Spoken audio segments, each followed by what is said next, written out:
The urgent need for strong protections for victims of domestic violence, accountability for perpetrators, and respect for women and girls were among the key messages at the vigil held Tuesday at the Seawall Bansan.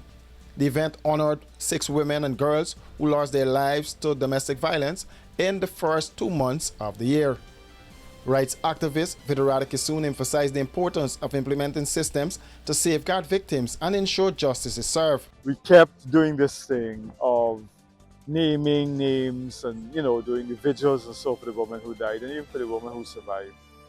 And but there's something peculiarly horrible this year when the government said that they will be setting their target of 10 femicides.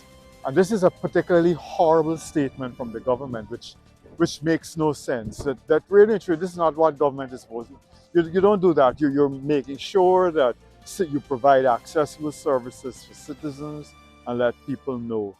And you listen to what people's experiences are so that you improve. All of us who've been involved in this, you listen, you understand. We know many survivors, for example, don't necessarily want to go to the police, but they might want counseling.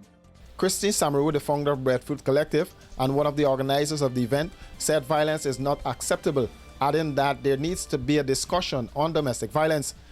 I think it has become so normalized in Guyana that we have gotten so accustomed to the news of every week, every month we're hearing a new story that we forget that this is not acceptable. We tolerate rape culture in such a way that we see a woman or a girl get called on the street, we listen to the music, and we don't bat an eye anymore because violence has become something we accept.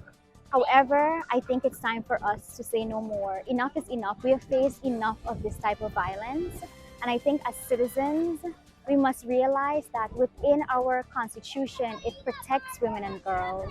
Within our various acts, it protects women and girls. And it's important for us to hold our representatives, those same people in power who have signed on to these various agreements, to actually action it and to be held accountable.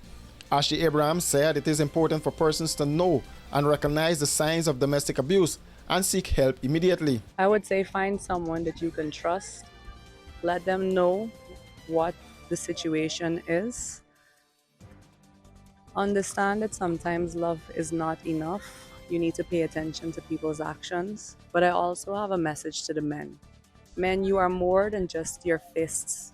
You are more than just your ability to overcome a woman physically. Please understand that you already have a physical and social advantage. Treat your women with care. There are women that are putting their bodies and their livelihoods on the line to produce children that will bear your name. Respect the sacrifices that the women in your life make. And if you are unhappy where you are, please leave before you hurt her.